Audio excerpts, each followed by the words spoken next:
미국의 남북 전쟁 때에 코넬 대령이 지휘관으로 있었습니다.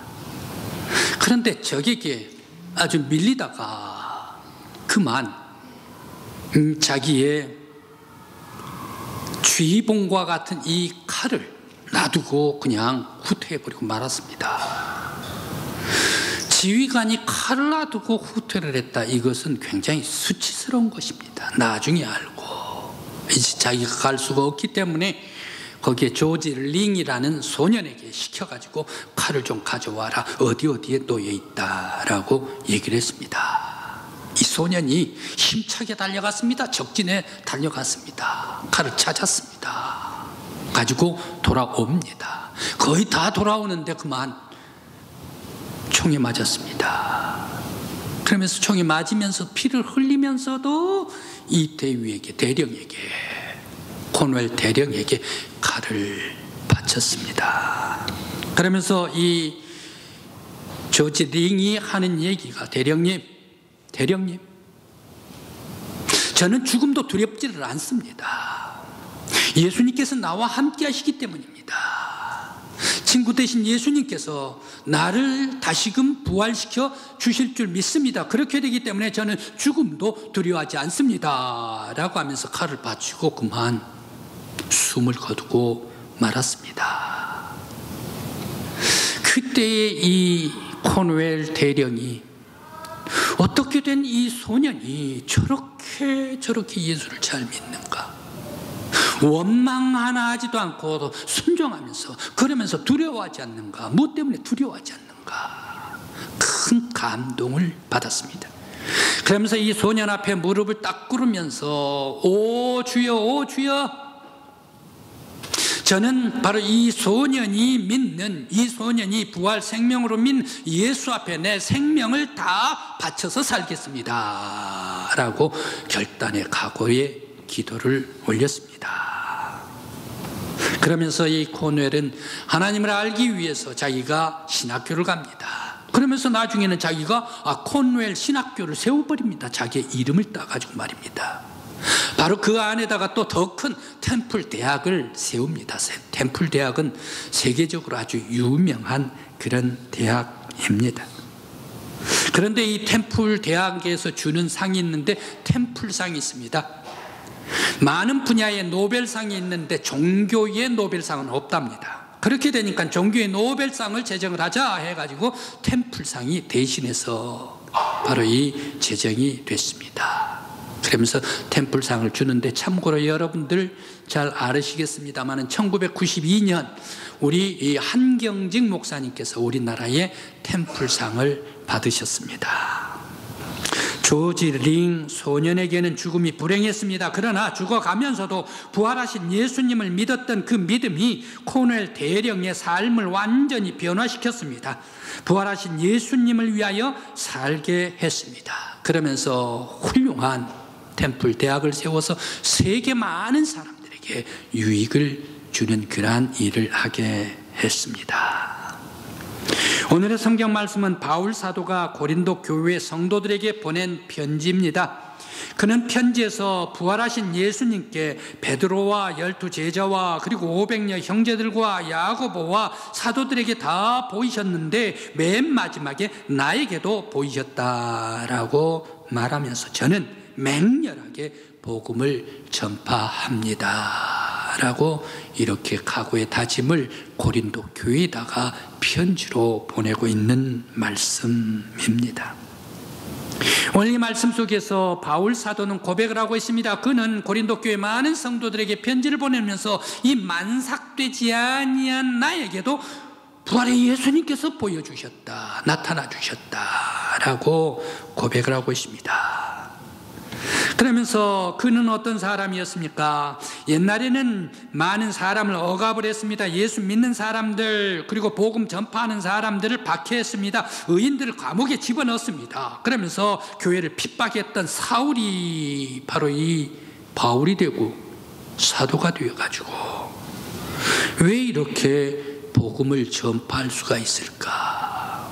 옛날에는 예수 믿는 사람을, 복음 전하는 사람을 감옥에 집어넣고 핍박했던 사람 아니었습니까?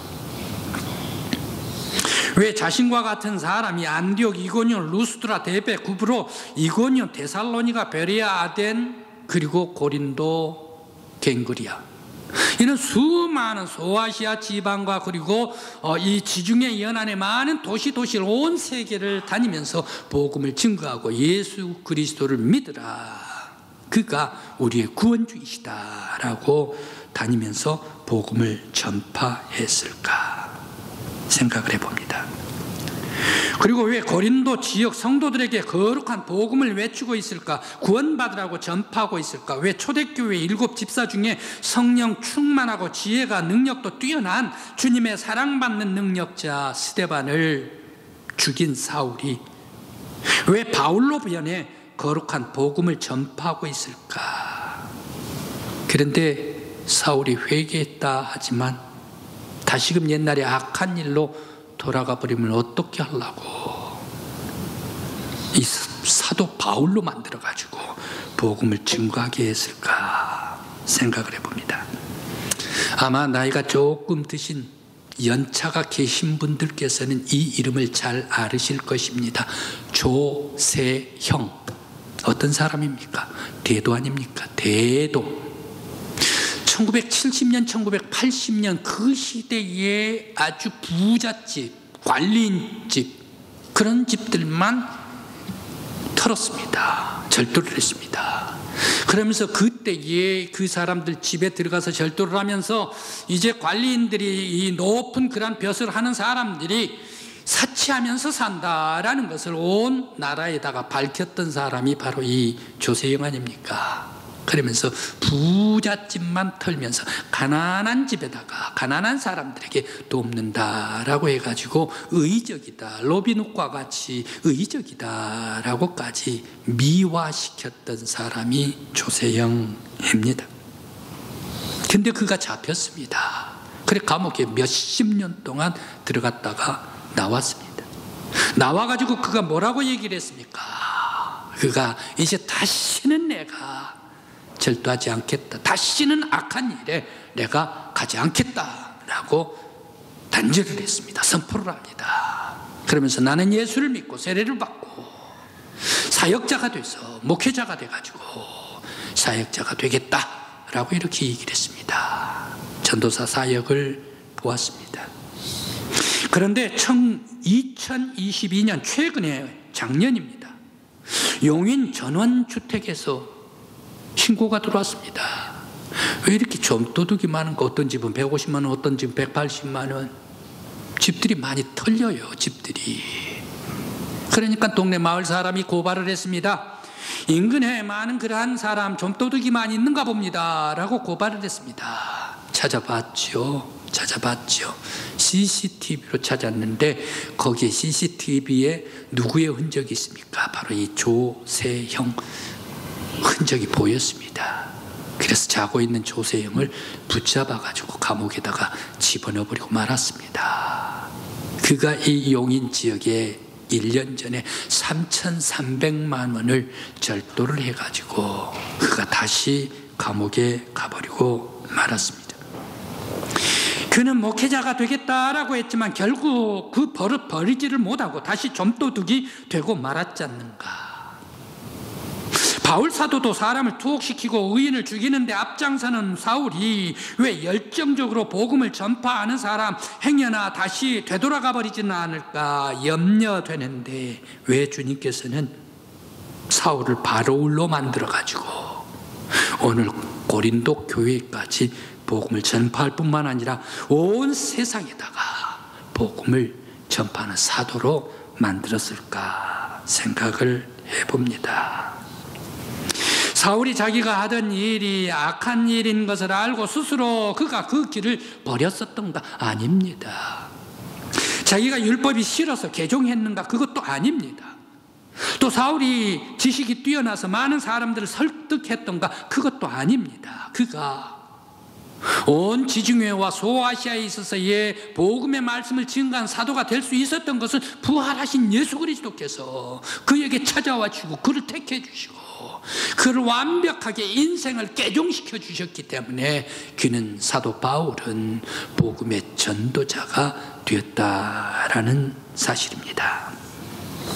부활하신 예수님께서 게바에게도 나타나셨습니다. 11 제자에게도 나타나셨습니다. 500여 많은 성도들에게도 나타나셨습니다. 예수님의 동생 야고보에게도 나타나셨습니다. 그리고 여러 많은 믿는 사람들에게도 나타났습니다. 그리고 맨 마지막에 만삭되지 아니한 나 바울에게도, 사울에게도 나타나 주셔서 모든 사람들을 다 변화시켰는데 나의 인생도 송두리째 변화시켰기 때문에 그가 사도가 되었습니다. 만일 부활의 예수 그리스도가 이 사울에게 나타나지를 않고 사울을 택하지 아니했었더라면 사울은 어떤 생활을 했을까? 아마 그는 아직도 예수를 욕하고 예수를 믿는 사람들을 감옥에 보내면서 사람들을 멸시하고 무시하고, 그러면서 그는 거짓과 악의 더러움으로 가득 차서 또 역시 감옥에다가 사람들을 보내고 의인을 죽이는 그러한 일을 즐기면서 살아가는 사람이 바로 이 사울이었을 것이다 라는 사실입니다. 그러나 부활하신 예수께서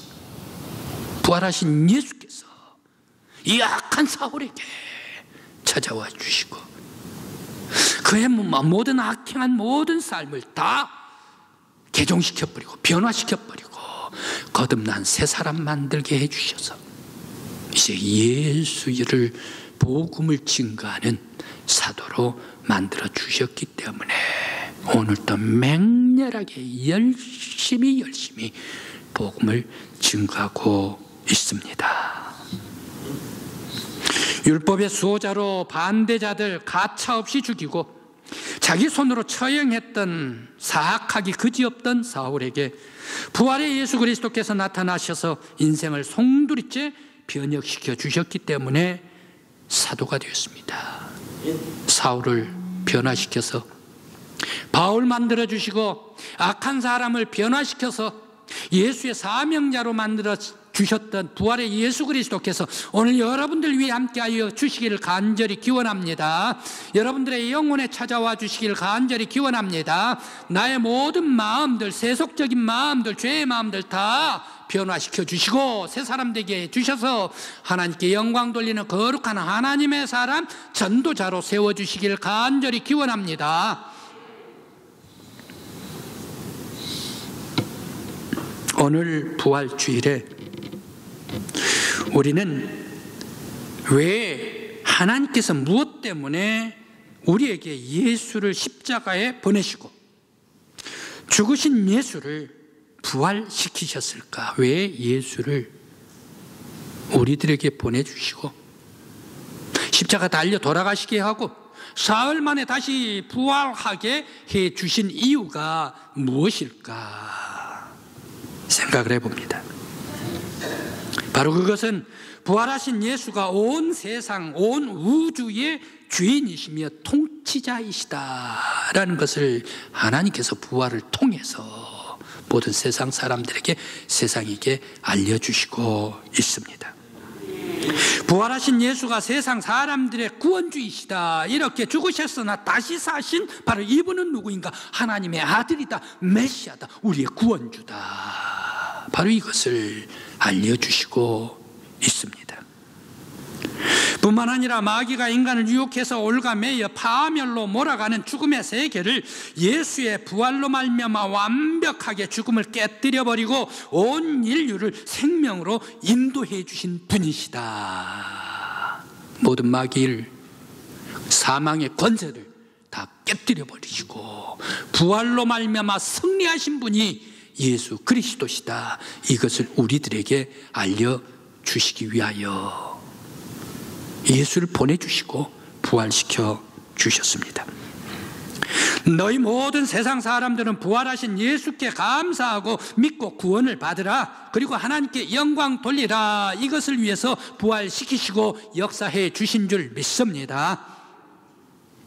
또한 예수 그리스도의 부활하신 주를 온 세상에 너희들은 전파하고 너희들은 능력 있게 살라.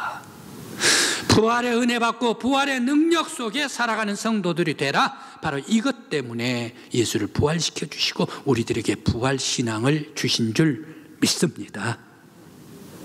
성도 여러분, 사람들 가운데 걱정하는 사람들 많이 있지 않습니까?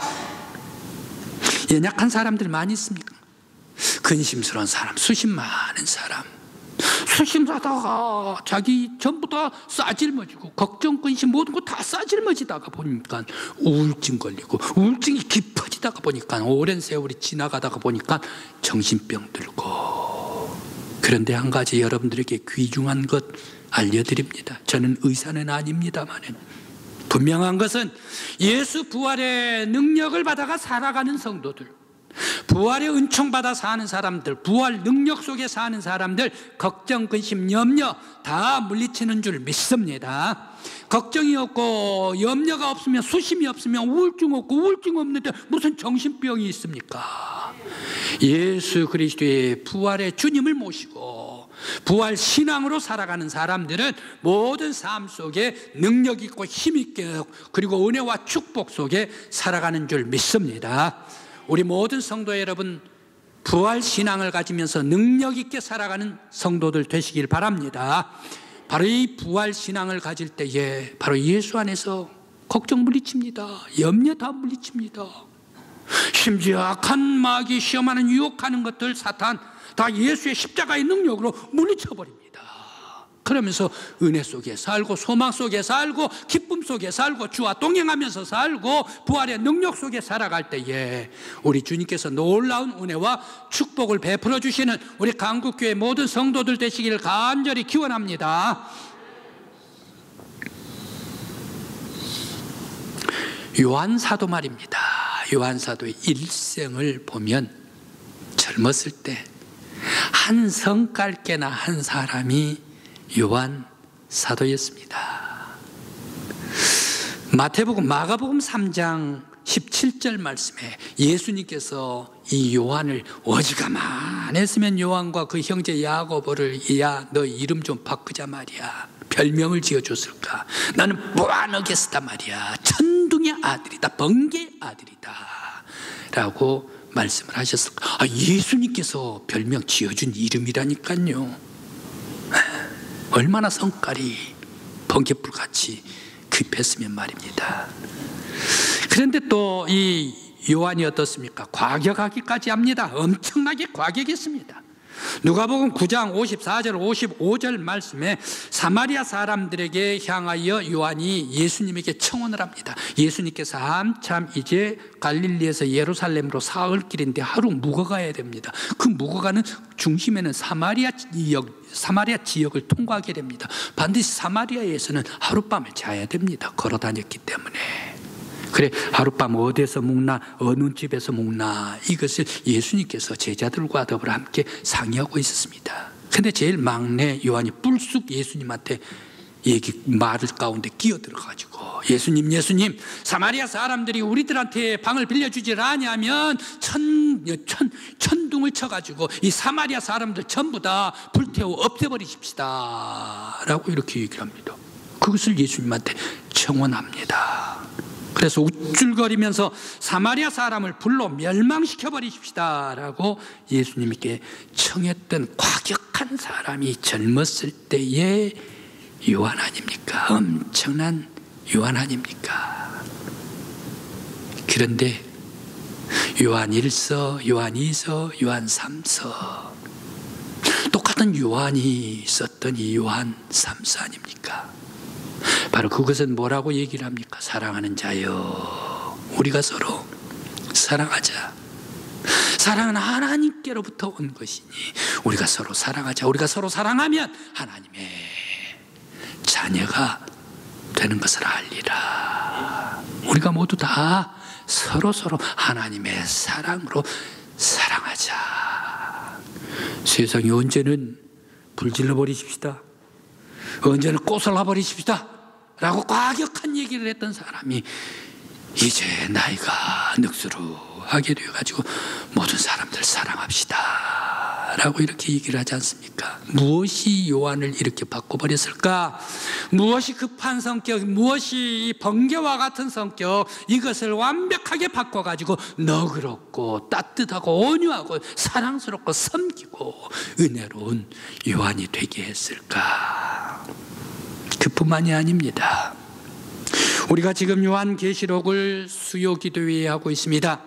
요한계시록 반모섬까지 에베소에서 에베소 총독, 로마 총독과 더불어 복음으로 말미암아 영적인 전쟁을 하면서 맞섭니다. 그리스도를 대적한 사람, 이 요한 사도도 계속해서 대적을 합니다. 그렇다가 이제 뜨거운 물에 튀겨버립니다. 거기에서 죽지를 않고 살아납니다. 반모섬으로 유배를 갑니다. 늙으면서도 이 복음의 말씀을 영감을 받아가지고 기록하면서 미래의 교회에 펼쳐질 것, 그리고 미래의 성도들의 삶을 기록하고 있지 않습니까? 그러면서 많은 성도들에게, 핍박받는 성도들에게, 곧 순교당하는 성도들에게, 그 사람들에게 미래의 예수 그리스도, 어린 양 예수 그리스도가 왕이 될 것이다. 이 세상 나라 다 지나간다. 그리스도의 나라가 올 것이다 라고 그들에게 말씀하시면서 격려해 줬던 요한 사도 아닙니까? 무엇이 이렇게 완벽하게 뒤바꿔 놨을까? 그것은 단 하나, 부활에 예수 그리스도를 보았기 때문에, 부활하신 예수를 체험했기 때문에, 부활하신 예수 그리스도를 만났기 때문에, 부활하신 예수 그리스도가 자기의 온 마음, 인생, 성품까지도, 성깔까지도 다 변혁시켜 주셨기 때문에 예수 닮은 사람, 너그러운 사람, 깊은 영감의 사람, 하나님의 사도가 되었더라 라는 말씀입니다. 그러면 부활의 주님을 믿는 우리들은 어떻게 살아야 할까요? 우리는 다시 사신 예수께 존귀와 영광과 찬양을 드려야 합니다.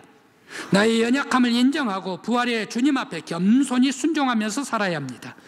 주님 곁에서 동행하면서 살고, 나의 욕심을 비우고 주님의 뜻이라면 그 뜻대로 내가 순종하기를 원합니다. 나를 비워두면서 살고, 제자들과 같이 부활 신앙으로 능력 있게 살아야 할 줄 믿습니다. 요한 부활신앙으로 살아갈 때에 부활신앙 용기가 있었습니다. 부활신앙 능력이 있었습니다. 부활신앙은 모든 못하는 것들까지 다 하나님께서 힘 주실 때 능히 이길 수가 있었습니다. 부활신앙으로 살아갈 때에 은혜요, 기쁨이요, 평화요, 감사요, 온유요, 화평이요, 평강이더라. 이 부활신앙으로 살아갈 때 무슨 근심이 있겠습니까? 걱정이 있겠습니까? 염려가 있겠습니까? 예수께서 함께 해주시는데, 죽음도 다 물리쳐 주시는데, 바로 이 부활신앙이 능력을 주시는 줄 믿습니다. 우리 강국교회 성도 여러분, 능력 있는 성도들 되시길 간절히 기원합니다. 능력 있는 성도들이 되시기를 원할 때 부활신앙을 꽉 붙잡는, 승리하는 여러분들 되시기를 간절히 기원합니다. 미국에 데스밸리라는 데가 있습니다. 그야말로 데스밸리, 죽음의 계곡입니다. 황량한 곳이겠죠. 너무 험한 계곡이라서 촬영지로도 많이 이용하는 촬영 세트가 있는 모양입니다. 이 데스밸리는 마치 달나라와 같은 삭막한 느낌이 든답니다. 왜냐하면 광대한 사막 한가운데 살아있는 생명체라는 것은, 움직이는 것은 별로 아무것도 없기 때문에 그런 모양입니다. 그야말로 이름대로 죽음의 계곡입니다. 그런데 어찌된 일인지 몇 년 전에 바로 이곳에, 사막인데 비가 왔습니다. 비가 오니까 바로 꽃이 피어요. 세상에 사막해가지고 생명은 없는 것인 줄 알았는데, 아마 어디에서 씨가 날아왔던 모양이, 그 씨가 날아와가지고 흙 속에 있다가 거기에 물을 만나게 되니까, 물을 만나가지고 피어나고 발하고 생동감 있게 솟아나오고, 마치 봄에 나무가 물을 머금고 힘있게 솟아나는 것 같이 말입니다. 솟아났습니다. 바로 이 완전히 죽은 것 같던 땅도 물을 만나니까 꽃을 아름답게 비웠습니다. 오늘 우리 믿음의 성도 여러분, 내 마음이 사막과 같습니까? 내 마음이 딱딱합니까? 내 마음은 힘듭니까? 지칩니까? 피곤합니까? 바로 여러분들의 마음속에 예수 그리스도, 부활의 예수 그리스도를 만나시기를 간절히 기원합니다. 부활의 예수 그리스도께서 여러분들을 택해 주시고 여러분들에게 은혜를 베풀어 주시고 역사해 주시기를 간절히 기원합니다. 죽음까지도 깨뜨리신 부활의 예수 그리스도, 생명으로 소망을 주신 예수 그리스도, 온 세상의 왕의 왕이 되신 예수 그리스도께서 여러분들에게 참 함께와 주심으로 말미암아 능력 있는 성도가 되도록 부활 신앙을 허락해 주시기를 간절히 기원합니다. 이 부활 신앙으로 살아갈 때에 우리의 삶이 능력 있는 삶이 되고 온 세상을 변화시킬 수 있는 아름다운 하나님의 사람, 저와 여러분들이 되시기를 간절히 기원합니다.